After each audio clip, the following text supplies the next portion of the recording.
السلام عليكم ورحمة الله تعالى وبركاته.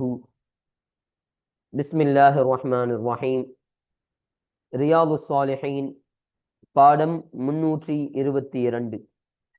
இந்த ரியாது சாலிஹின் கிதாபினுடைய 322ஆம் நாள் பாடத்தில் நாம் அமர்ந்திருக்கின்றோம். இந்த பாடத்தில் பாபுல் ஈசாரி வல் முவாசாத்தி என்ற தலைப்பின் கீழ் அமையக்கூடிய வரக்கூடிய ஹதீசுகளை பற்றி நாம் பேசிக்கொண்டிருக்கின்றோம். அல்ஹம்துலில்லாஹ். நம்முடைய ஜாமியா ரகீப் எஜுகேஷனல் ட்ரஸ்டின் மூலமாக பல தீன் சம்பந்தப்பட்ட சேவைகளையும் பல துன்யா சம்பந்தப்பட்ட சேவைகளையும் நாம் செய்து கொண்டிருக்கின்றோம். இந்த சேவைகள் எவ்வித தொய்வின்றி தொடர்ந்து நடைபெறுவதற்காக நீங்கள் துஆ செய்யுங்கள், இன்னும் ஆதரவு தாருங்கள். நன்மையில் ஒன்று சேருவோம், முந்திக் கொள்வோம். உங்களுடைய நன்கொடைகளை எங்களுக்கு நீங்கள் வழங்க விரும்பினால் எங்களுடைய பேங்க் அக்கவுண்ட் டீட்டெயில்ஸ், வங்கி முகவரிகள் இங்கு கொடுக்கப்பட்டிருக்கின்றது. இது அல்லாமல் இங்கு QR ஸ்கேனும் கொடுக்கப்பட்டிருக்கின்றது. இதன் மூலமாக நீங்கள் ஸ்கேன் செய்தும் உங்களுடைய நன்கொடைகளை எங்களுக்கு நீங்கள் தாராளமாக வழங்கலாம். அல்லாஹு தஆலா உங்கள் வாழ்நாளை மென்மேலும் பரக்கத்தானதாகவும் செழிப்பானதாகவும் ஆக்கி வைப்பானாக. ஆமீன் ஆமீன் யா ரப்பல் ஆலமீன்.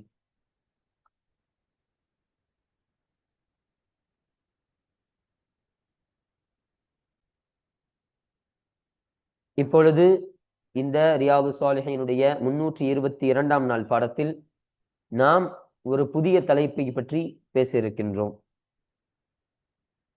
அப்ப மொத்தமாக இந்த பாடத்தில் 3 விஷயத்தை நம்ம சொல்லுவோம். அதில் முதலாவதாக இந்த புதிய பாடத்தினுடைய தலைப்பாக அமையக்கூடிய இந்த தலைப்பு, இதற்குரிய ஒரு சின்ன அறிமுகத்தை நாம் முதலாவதாக பேச இருக்கிறோம். இரண்டாவதாக இந்த பாடத்திற்கு தோதுவாக முசன்னிஃப் அன்னவர்கள் குர்ஆன் ஷரீஃபில் இருந்து சில ஆயத்துக்களை நமக்கு கொண்டு வருவார்கள். அந்த ஆயத்துகளுக்கான தர்ஜுமா என்ன, விளக்கங்கள் என்ன, தப்சீர் என்ன, அது குறித்த செய்திகளை பற்றி நாம் இரண்டாவது விஷயமாக பேச இருக்கிறோம்.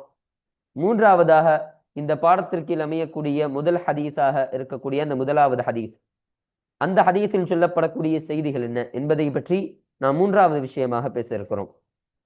இப்போ முதலாவதாக இந்த பாட தலைப்பை பற்றி நம்ம பேசுவோம். இந்த பாடத்தினுடைய தலைப்பு என்ன? பாபுல் ஈசாரி வல் முவாசாத்தி என்று அமையக்கூடிய தலைப்பாக இருக்கின்றது. ஈசாருன்னு சொன்னா ஆசர யுசிரு என்பதனுடைய மஸ்தர் தான் ஈசாரு என்பதாக சொல்வார்கள். இப்போ அதனுடைய அர்த்தம் என்னன்னா தன்னலமின்மை, பிறரை முற்படுத்துதல் என்ற அர்த்தத்திற்கு இது வரக்கூடியதாக இருக்கும். முவாசாத்துன்னு சொன்னா அது முஃபாஅலத்து மின தவாசியா. இப்ப தவாசி என்பதனுடைய முஃபாஅலத்து வசனாக இருக்கும். முவாசாத், முவாசாத்னா துயர் போக்கிக் கொள்ளுதல், அதாவது ஒருவருக்கொருவர் துயர் போக்கிக் கொள்ளுதல், ஆறுதல் பாராட்டிக் கொள்ளுதல் என்ற அர்த்தத்திற்கு வரக்கூடியதாக இருக்கும். அப்போ முன்னுரிமை கொடுத்தல், பிறரை முன்னிலைப்படுத்துதல் என்பது குறித்த பாடமும் வல் முவாசாத்தி, இன்னும் ஒருவருக்கொருவர் துயர் போக்கிக் கொள்ளுதல் என்பதை குறித்து பேசக்கூடிய பாடமாகவும் இந்த பாடம் என்பது அமையக்கூடியதாக இருக்கின்றது. அப்ப 2 விஷயங்கள் இந்த பாடத்திற்கீழ பேசப்படக்கூடியதாக இருக்கு. முதலாவது என்னன்னா பிறரை முற்படுத்த வேண்டும். அப்போ எந்த ஒரு விஷயமாக இருந்தாலும் சரி, என்ன ஒரு காரியமாக இருந்தாலும் சரி, நம்மை கொஞ்சம் பின்தள்ளி விட்டு பிற்படுத்தி கொண்டு பிறரை முற்படுத்துவது, அவர்களுக்கு முன்னிலை கொடுப்பது, இது ஒரு சிறந்த காரியமாக இருக்கும். இஸ்லாம் மார்க்கத்தில் இது ஒரு ஆகச் சிறந்த குணங்களில் இது ஒரு சிறந்த குணம். இப்போ நம்ம ஒரு கியூல நிற்கிறோம், ஒரு வரிசையில் நிற்கிறோம்னு சொன்னா அந்த வரிசையில சிரமப்படக்கூடியவர்களை முன்னிலைப்படுத்தி நம்ம பின்னாடி போனோம்னு சொன்னா கூட அதுக்கு ஒரு தனி சவாபு இருக்கு. அது ஒரு நல்ல குணமாக இருக்கு. அந்த நபர் நமக்கு துவா செய்யக்கூடியவராக இருப்பார். அப்ப இந்த முன்னிலைப்படுத்துதல் என்பது குறித்து இஸ்லாம் என்ன சொல்லுகிறது? அது இப்படிப்பட்ட செயல் என்பது எத்தகைய சிறப்புக்குரிய செயலாக இருக்கின்றது என்பதை பற்றி பேசக்கூடிய பாடமாக இந்த பாடம் என்பது முதலாவதாக அமையுது. இரண்டாவதாக முவாசாத். முவாசாத்னா துயர் போக்கிக் கொள்ளுதல். அப்போ ஒருத்தவர் ஒரு கஷ்டத்துல இருக்கிறாரு, இல்ல ஒருவர் அவருக்கு நெருக்கமான ஒரு சொந்தத்தை இழந்து அவர் ரொம்ப துயரில் இருக்கிறார், ரொம்ப துயரமான ஒரு சூழ்நிலை இருக்காருன்னு சொன்னா அவருக்கு பணத்தின் மூலமாகவோ இல்ல செல்வத்தின் மூலமாகவோ இல்ல அது எதுவுமே இல்லைன்னு சொன்னா அவருக்கு துணை நின்று அவருக்கு ஆறுதலாக கூட இருக்கிறது, இப்படி இருப்பதன் மூலமாகவோ அவருடைய துயரை போக்குவது இருக்குது இல்லையா? அப்ப இதுதான் ஒருவருக்கு ஒருவர் துயர் போக்கிக் கொள்ளுதல். அப்ப இந்த துயர் போக்கிக் கொள்ளுதல் என்பது, ஒருவருக்கொருவர் ஆறுதல் படுத்திக் கொள்வது என்பது எந்த அளவிற்கு சிறப்புக்குரிய காரியமாக இருக்கு, அதை குறித்து இஸ்லாம் என்ன சொல்லுகிறது? அதை குறித்து ஸல்லல்லாஹு அலைஹி வஸல்லம் அன்னவர்களும் அல்லாஹும் எதை வலியுறுத்தி தருகிறார்கள் என்பதை குறித்தெல்லாம் பேசக்கூடிய பாடமாக இந்த பாடம் என்பது அமைகின்றது.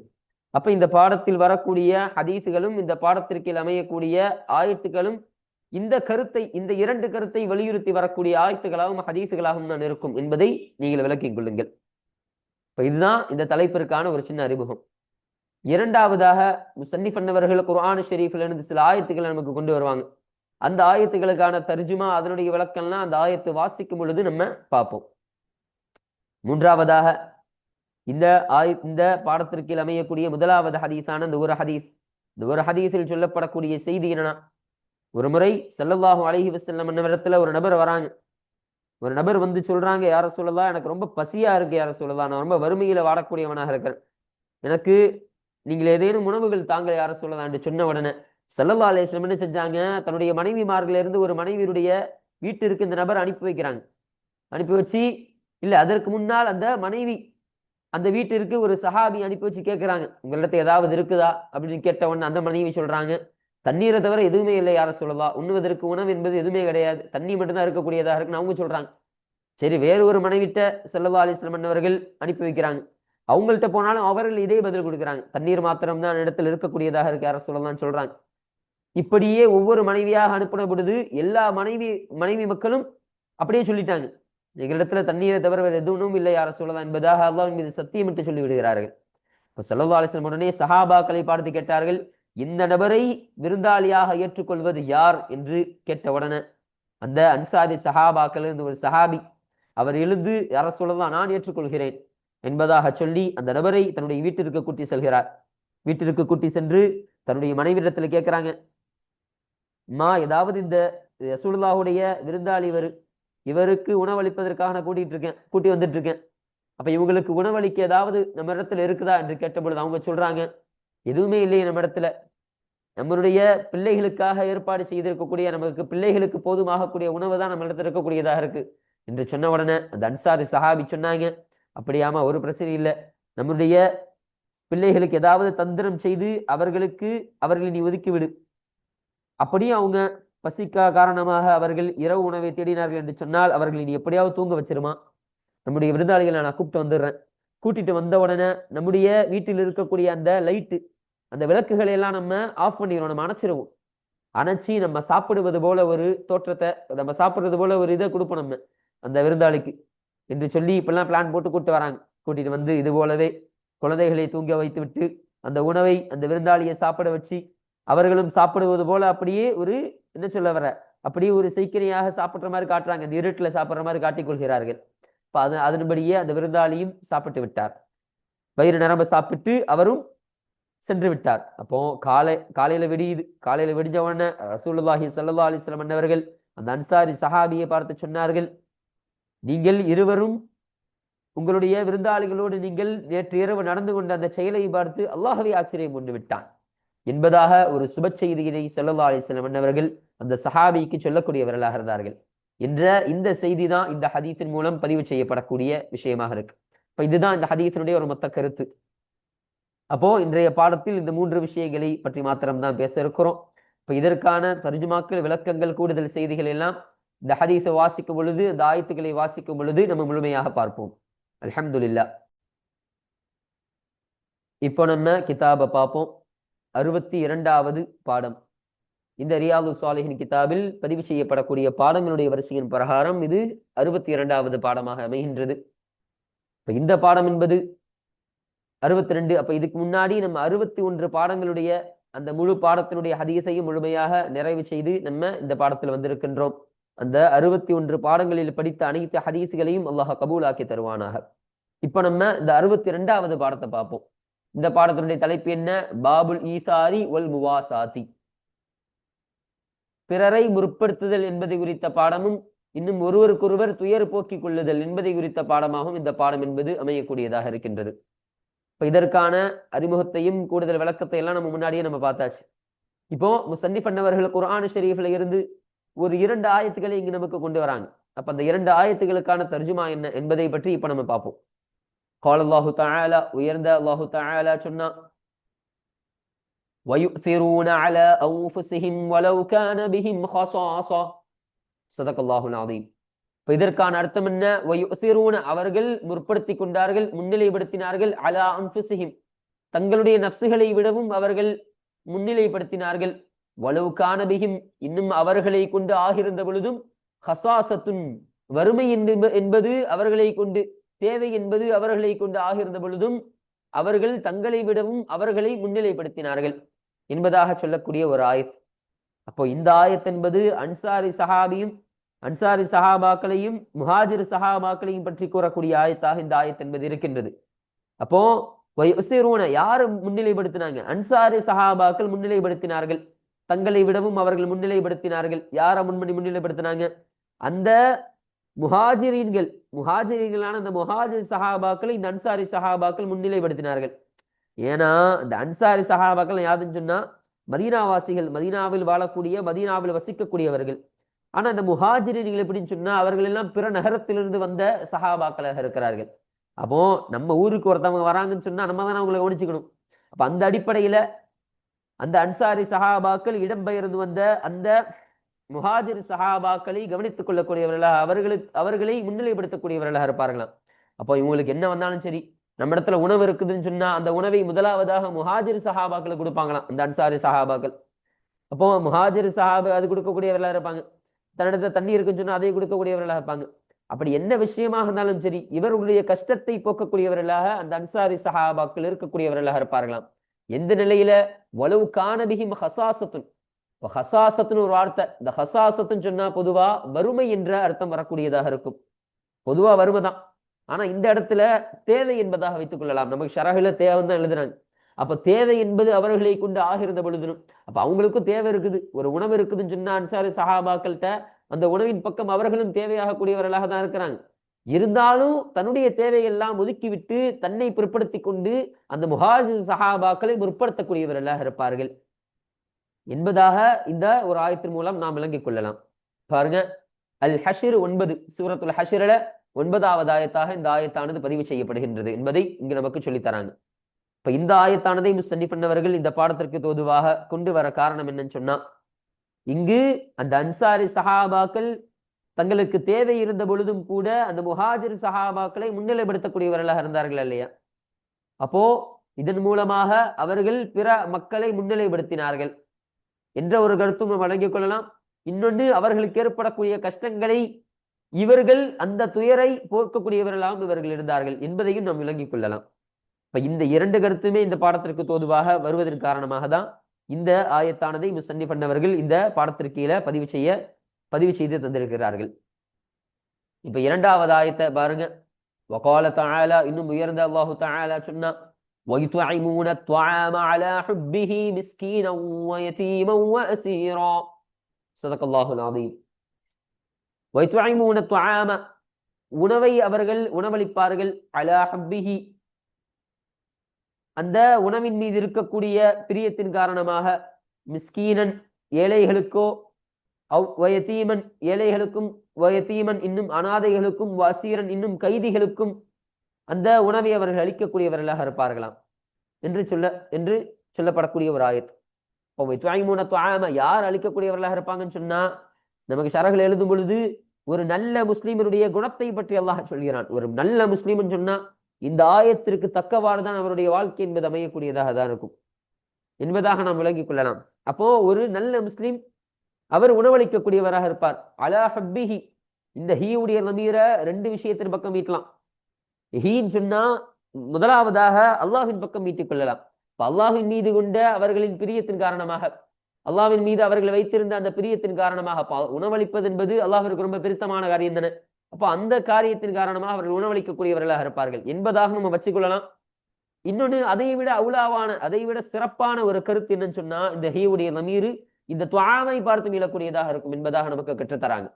அப்போ அந்த உணவின் மீது கொண்ட பிரியம், அப்ப அந்த உணவின் மீது கொண்ட பிரியனா அந்த உணவு என்பது அவர்களுக்கு ரொம்ப தேவையானதாக இருக்கும். அந்த உணவு அவங்களுக்கு ரொம்ப தேவை, ரொம்ப அவர்களும் பசியோடு இருக்கக்கூடியவர்களாக தான் இருக்கிறாங்க. இருந்தும் கூட அந்த உணவை அவர்கள் அளிக்கக்கூடியவர்களாக இருப்பார்கள். யாருக்கு? ஏழைகளுக்கும் கொடுப்பாங்க, வயத்தீமன் இன்னும் அனாதை மக்களுக்கும் கொடுப்பார்கள், வசீரன் இன்னும் கைதிகளுக்கும் கொடுக்கக்கூடியவர்களாக இருப்பார்கள் என்பதாக நமக்கு இங்கு அருமையாக சொல்லித் தருகிறார்கள். அப்போ மிஸ்கீன் சொன்னா நமக்கு எல்லாம் தெரியும், வறுமையில் வாழக்கூடிய ஒரு ஏழை, ஏழை மக்கள் எல்லாமே மிஸ்கீனில் சேரக்கூடியவர்களாக இருப்பார்கள். எத்தீம்னு சொன்னா தந்தை இல்லாத நபரும் எத்தீமு தான், தாய் தகப்பன் இல்லாத நபர்களும் எத்தீமாக வந்து விடுவார்கள். அனாதை மக்கள் அவர்களுக்கும் கொடுக்கக்கூடியவர்களாக இருப்பார்களாம். இப்ப வசீரன் என்பதாக சொன்னார்கள், கைதிகளுக்கும் என்பதாக. அப்போ இந்த இடத்துல நமக்கு ஷரஹ்ல ஒரு அருமையான விஷயத்தை சொல்லித் தராங்க. அப்போ அந்த கைதிகள் எல்லாம் அவர்கள் ஷிர்க் வைக்கக்கூடிய, இணை வைக்கக்கூடியவர்களாக இருந்தாலும் கூட ஸல்லல்லாஹு அலைஹி வஸல்லம் அன்னவர்கள் அந்த பத்ர் போர் அன்று, அதாவது அந்த பத்ருடைய நாளில் அந்த கைதிகளையும் சங்கையோடு நடத்த வேண்டும் என்பதாக சஹாபாக்களுக்கு ஏவினார்கள் என்ற ஒரு விஷயத்தை அருமையாக சொல்லித் தராங்க. அதனுடைய சஹாபாக்களை சொல்லுவாங்களாம், அந்த கைதிகள் எத்தகைய, அவர்கள் முஸ்லீம் கிடையாதுதான், முஸ்லீம் அல்லாத அல்லாஹ்விற்கு இணை வைக்கக்கூடிய ஷிர்க் வைக்கக்கூடியவர்கள் தான். இருந்தாலும் அவர்களுக்கு தேவைப்படக்கூடிய உணவுகளை நீங்கள் கொடுக்கணும், அவர்களை நீங்கள் கண்ணியமாக நடத்த வேண்டும், அவர்களுக்கு தேவையான உடையை நீங்கள் கொடுக்க வேண்டும், ஆடையை கொடுக்கணும், இடத்தை கொடுக்கணும். அப்படி உங்களுக்கு என்னெல்லாம் தேவை இருக்குதோ அதையெல்லாம் கொடுத்து அவர்கள் நல்ல முறையில் நீங்கள் கவனித்துக் கொள்ள வேண்டும் என்பதை தான் ஸல்லல்லாஹு அலைஹி வஸல்லம் அவர்கள் ஏவிருக்கின்றார்கள். அப்ப இதுவும் ஒரு முஸ்லிமருடைய நல்ல குணத்தில் ஆகச்சிறந்த குணத்தில் ஒரு குணமாக இருக்கின்றது என்பதை நாம் விளங்கிக் கொள்ளலாம். பாருங்க, அத்தஹர் சூரத்து தஹரில் எட்டாவது ஆயத்தாக இந்த ஆயத்தானது பதிவு செய்யப்படுகின்றது என்பதாக சொல்லித் தருகிறார்கள். இலா ஆகிரில் ஆயாத்தி, இந்த ஆயத்துகளுடைய இறுதி வரையிலும் என்பதாக சொல்றாங்க. அப்ப இந்த ஆயத்தானது இந்த பாடத்திற்கு கீழே பதிவு செய்யப்படுவதற்கான காரணம் என்னன்னு சொன்னா, இங்கு அல்லாஹு தஆலா சொல்லும் பொழுது ஒரு முஸ்லிமினுடைய நல்ல அடையாளத்தை பற்றி சொல்கிறான். அப்ப அந்த உணவின் பக்கம் அவர்களுக்கு தேவை இருந்த பொழுதிலும், அந்த உணவு என்பது அவங்களுக்கு தேவைதான், இருந்தாலும் தன்னுடைய தேவைகளை பிற்படுத்தி கொண்டு பிற மக்களை முற்படுத்தக்கூடியவர்களாக இருந்தார்கள் இல்லையா, அந்த உணவு பிற மக்கள் உண்ணட்டும் அப்படி என்பதற்காக அவர்களுடைய துயரை போக்கி அவர்களை முன்னிலைப்படுத்தக்கூடிய ஒரு விஷயம் என்பது இந்த ஒரு ஆயத்தின் மூலமாக விளங்கிக் கொள்ளலாம் இல்லையா. இப்ப இந்த ஒரு கருத்தின் காரணமாக தான் இந்த ஆயத்தானது இந்த பாடத்திற்கு கீழே பதிவு செய்யப்படுவதற்கான காரணமாக இது அமைகின்றது. அல்ஹம்துலில்லாஹ். இப்ப அடுத்தபடியாக இந்த பாடத்திற்கு கீழ் அமையக்கூடிய முதலாவது ஹதீஸை நம்ம பார்ப்போம். 289வது ஹதீஸ். இந்த ரியாது ஸாலிஹின் கிதாபில் பதிவு செய்யப்படக்கூடிய ஹதீஸ்களுடைய வரிசையின் பிரகாரம் இது 289வது ஹதீஸாக இந்த ஹதீஸானது அமைகின்றது.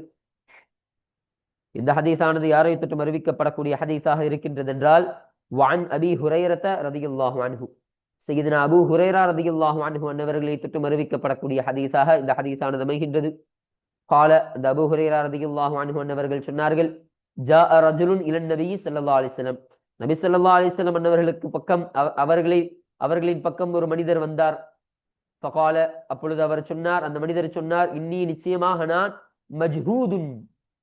மஜ்ஹூதுன்னு சொன்னா, இப்ப ஜஹதுன்னு சொன்னா நம்ம ஷரஹ்ல சொல்றாங்க அஸ்வாபனிய ஜஹது, அதாவது ஜஹது என்பது என்னை அடைந்து விட்டது. ஜஹதுன்னு சொன்னா முயற்சி, அசல் அர்த்தம் முயற்சி தான். இப்ப இந்த இடத்துல என்ன நம்ம அர்த்தம் கொடுக்கணும்னா ஷரஹ்ல எழுதுறாங்க, வஹுவல் மஷக்கத்து வல் ஹாஜத்து வசூல் ஐஷி வல் ஜூஇ. இப்ப 4 அர்த்தம் கொடுக்குறாங்க. முதலாவதாக கஷ்டம், இரண்டாவதாக தேவை, மூணாவதாக ஒரு கஷ்டமான வாழ்க்கை, ஒரு கெட்டதான ஒரு வாழ்க்கை, நாலாவதாக பசி.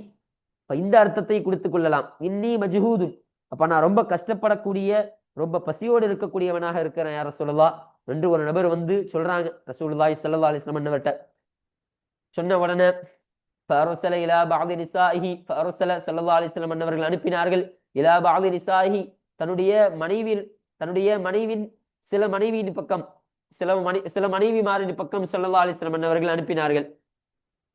அனுப்பின உடனே ஃபகாலத், அந்த மனைவி சொன்னார்கள், வல்லதி, ஒருவரின் மீது சத்தியமாக, பஅஸக பில் ஹக்கி, சத்தியத்தை கொண்டு உங்களை அனுப்பினானே அந்த ஒருவரின் மீது சத்தியமாக. சத்தியத்தை கொண்டு யார் ஸல்லல்லாஹு அலைஹி வஸல்லம் அவர்களை அனுப்பினான்? அல்லாஹு தஆலா. அப்ப அல்லாஹ்வின் மீது சத்தியமாக, மா இந்தி என்னிடத்தில் இல்லை, இல்லா மாஉன், தண்ணீரை தவிர எதுவும் என்னிடத்தில் இல்லை என்பதாக அவர்கள் சொல்லிவிட்டார்கள். சும்ம, பிறகு, அர்ஸல இலா உஹ்ரா, மற்றொரு மனைவியின் பக்கம் ஸல்லல்லாஹு அலைஹி வஸல்லம் அவர்கள் அனுப்பினார்கள். ஃபகாலத், அப்பொழுது அவர்களும் சொன்னார்கள், மிஸ்ல தாலிக, அது போன்றே அவங்களும் சொன்னாங்க. அவங்களும் அல்லாஹ்வின் மீது சத்தியமாக என்னிடத்திலேயும் தண்ணீர் அதுவரை எதுவுமே இல்லை என்பதாக அவர்களும் சொல்லிவிட்டார்கள். ஹத்தா, இறுதியில், குல்லுஹுன்ன, ஸல்லல்லாஹு அலைஹி வஸல்லம் அனைத்து மனைவிமார்களும் கூறிவிட்டார்கள், மிஸ்ல தாலிக, இது போலவே கூறிவிட்டார்கள். அவங்க எல்லாருமே இதே பதில சொல்லிட்டாங்க, தண்ணீர் தவிர மற்ற எதுவுமே எங்கள்கிட்ட இல்லை அப்படின்னு. லா, கிடையாது. வல்லதி, உரன் மீது சத்தியமாக, பஅஸக பில் ஹக்கி, சத்தியத்தை கொண்டு உங்களை அனுப்பினானே அத்தகைய அந்த ஒருவனான அல்லாஹ் மீது சத்தியமாக, மா இந்தி என்னிடத்தில் இல்லை, இல்லா மாஉன், தண்ணீரை தவிர எதுவும் என்னிடத்தில் இல்லை என்பதாக எல்லா மனைவியும் சொல்லிட்டாங்க. உடனே ஃபகால, அப்பொழுது ஸல்லல்லாஹு அலைஹி வஸல்லம் அவர்கள் கேட்டார்கள், மை யுதீஃபு ஹாதல் லைலத, இந்த இரவில் இவருக்கு விருந்தளிப்பவர் யார் என்பதாக கேட்ட பொழுது ஃபகால ரஜுலும் மினல் அன்சாரி, அன்சாரி சஹாபாக்கள் இருந்து ஒரு மனிதர் கூறினார். அன்சாரி சஹாபாக்கள் ஒரு மனிதர்னா இங்க ஷரஹுல ஒரு 2 நபரை சொல்லித்தராங்க. முதலாவதாக என்னன்னா அபூ தொல்ஹா ரலியல்லாஹு அன்ஹு அன்னவர்களாக சொல்றாங்க. அப்போ அந்த அன்சாரி சஹாபாக்கள் ஒருவர்னா எழுந்து நின்று சொன்னது அபூ தொல்ஹா ரலியல்லாஹு அன்ஹு அன்னவர்கள் என்பதாக ஒரு கருத்து சொல்றாங்க. இன்னொன்னு சாபித் இப்னு கைஸ் ரலியல்லாஹு அன்ஹு அன்னவர்கள் என்பதாகவும் சொல்லி தருகிறார்கள். இப்ப ஏதோ ஒரு இவங்க 2 பேர்ல ஏதோ ஒருத்தவங்க. அப்போ அவர்கள் எழுந்து சொன்னார்கள், அன யா ரசூலல்லாஹ், அல்லாஹ்வுடைய தூதரே நான் ஏற்றுக்கொள்கிறேன் யா ரசூலல்லாஹ் என்பதாக அவர்கள் சொல்லி ஃபந்தலக பிஹி இலா ரஹிலிஹி, தன்னுடைய வீட்டின் பக்கம் அந்த பசியோடு இருந்த அந்த நபரை கொண்டு சென்றார்கள். கொண்டு சென்று ஃபகால லிம்ராஅத்திஹி, தன்னுடைய மனைவியிடத்தில் சொன்னார்கள், அக்ரிமி, நீ சங்கை செய், வைஃப ரசூலில்லாஹி ஸல்லல்லாஹு அலைஹி வஸல்லம், அல்லாஹ்வுடைய தூதர் ஸல்லல்லாஹு அலைஹி வஸல்லம் அவருடைய விருந்தாளியை நீ சங்கை செய் என்பதாக அந்த அன்சாரி சஹாபியிலிருந்து ஒரு சஹாபி சொன்னார்கள் என்ற செய்தியினை இங்க நமக்கு பதிவு செஞ்சு தராங்க. இது ஒரு அசல் ரிவாயத்து. இங்க மற்றொரு ரிவாயத்தில் சொல்லப்படக்கூடிய செய்தியை நமக்கு சொல்லி தராங்க பாருங்க. ஒஃபி ரிவாயத்தின், இன்னும் மற்றொரு ரிவாயத்தில் உள்ளது, மற்றொரு அறிவிப்பில் உள்ளது, கால லிம்ராஅத்திஹி, அந்த அன்சாரி சஹாபி தன்னுடைய மனைவியிடத்தில் சொன்னார், கேட்டார், ஹல் அந்தகி ஷைஉன், உன்னிடத்தில் ஏதேனும் ஒரு பொருள் உள்ளதா? ஓ, இப்படி ஒரு விருந்தாளியை கூட்டிட்டு வந்துட்டு இருக்கேன், ரசூலுல்லாஹ்வுடைய விருந்தாளி, இவருக்கு உணவு அருந்ததுக்கு, இவருக்கு உணவளிப்பதற்கு ஏதேனும் உன்னிடத்தில் இருக்குதான்னு கேட்ட பொழுது காலத், அந்த மனைவி சொன்னார்கள், லா, கிடையாது, இல்லா ஊத்த சுபியானி, என்னுடைய குழந்தைகளுக்குடைய, என்னுடைய பிள்ளைகளுக்கான போதுமான அளவை தவிர வேற எதுவுமே என்னிடத்துல கிடையாது. அப்ப நம்மளுடைய குழந்தைகளுக்கான உணவு மட்டும்தான் என்கிட்ட இருக்குது என்பதாக அவங்க சொன்ன உடனே கால, அப்பொழுது அந்த அன்சாரி சஹாபி சொன்னார், அல்லிலீஹின் பிஷைஇன், ஏதேனும் ஒரு வஸ்துவை கொண்டு அவர்கள் கவனத்தை திசை திருப்புங்கள், ஏதாவது தந்திர செஞ்சு அந்த குழந்தைகள் பசி வராத மாதிரி நீ பாத்துக்குமா என்பதாக சொல்றாங்க. வைதா அராதுல் அஷா, இன்னும் அவர்கள் இரவு உணவை அவர்கள் நாடிவிட்டால், அந்த குழந்தைகள் இரவு உணவை நாடிவிட்டால், இப்போ இரவு உணவு வேணும்னு சொல்லி அவங்க கேட்டாங்கன்னு சொன்னா பனபிபிஹிம், அவர்களை நீ தூங்கச் செய்து விடு என்பதாக சொல்லிவிட்டார்கள். அப்போ அப்படி இரவு உணவு வேணும்னு சொல்லி அவங்க எழுந்து கேட்டா அவங்களை எப்படியாவது நீ தூங்க செஞ்சு அவங்களை சமாளிச்சிருமா என்பதாக சொல்கிறார்கள். அப்பொழுது வைதா வைதா தகல வைஃபுனா, இன்னும் நம்முடைய விருந்தாளி நுழைந்து விட்டால் என்று சொன்னால் விளக்கை நீ அணைத்து விடு. இப்போ அந்த விருந்தாளி வந்து நம்ம வீட்டுக்குள்ள வந்துட்டாருன்னு சொன்னா நீ விளக்க அணைச்சிருமா, விளக்க அணைச்சி அரீஹி அன்னா நகுலு, நிச்சயமாக நாங்கள் சாப்பிடுவது போல அவரிடத்தில் நீ காட்டிக்கொள். அதாவது நம்ம சாப்பிட்ற மாதிரி ஒரு ஆக்டிங் மாதிரி, அதாவது ஒரு செய்கனை காட்டுற மாதிரி நம்ம சாப்பிட்ற மாதிரி ஒரு விஷயத்தை பண்ணுவோம் அப்படின்னு சொல்றாங்க. அப்பொழுது ஃபகாது, எனவே அவர்கள் அமர்ந்தார்கள். அக்கலம் வைஃபு, அப்பொழுது அந்த விருந்தாளி சாப்பிட்டார். வபாத்தா துவாபியைனி, இரவு அந்த இருவரும், அதாவது அந்த அன்சாரி சஹாபியும் அவருடைய மனைவி இருவருமே பசித்தவர்களாகவே இரவை கழித்தார்கள், அன்று இரவை கழித்தார்கள் என்பதாக சொல்றாங்க. அப்பொழுது ஃபலம்மா அஸ்பஹ கதா, மறுநாள் காலை ஆன பொழுது அலன் நபி ஸல்லல்லாஹு அலைஹி வஸல்லம், ஸல்லல்லாஹு அலைஹி வஸல்லம் அன்னவரிடத்தில், ஸல்லல்லாஹு அலைஹி வஸல்லம் இடத்துல வராங்க. வந்த உடனே அந்த அன்சாரி சஹாபி வந்த உடனே ஃபகால, அப்பொழுது ஸல்லல்லாஹு அலைஹி வஸல்லம் அன்னவர்கள் சொன்னார்கள், லகத் அஜபல்லாஹு, திட்டமாக அல்லாஹு தஆலா ஆச்சரியம் கொண்டு விட்டான், மின் சனீஇகுமா பிதைஃபிகுமல் லைலத, அந்த இரவு உங்கள் இருவருக்குரிய அந்த விருந்தாளியோடு நீங்கள் இருவரும் நடந்து கொண்டதன் மூலமாக, நீங்கள் செய்த அந்த செயலின் மூலமாக அல்லாஹ் ஆச்சரியம் கொண்டு விட்டான் என்ற ஒரு சுப செய்தியை ஸல்லல்லாஹு அலைஹி வஸல்லம் என்பவர்கள் அந்த நபருக்கு சொல்லி தந்தார்கள். அப்போ இங்கு லகத் அஜிபல்லா என்பதாக ஒரு வார்த்தையை சொன்னாங்க.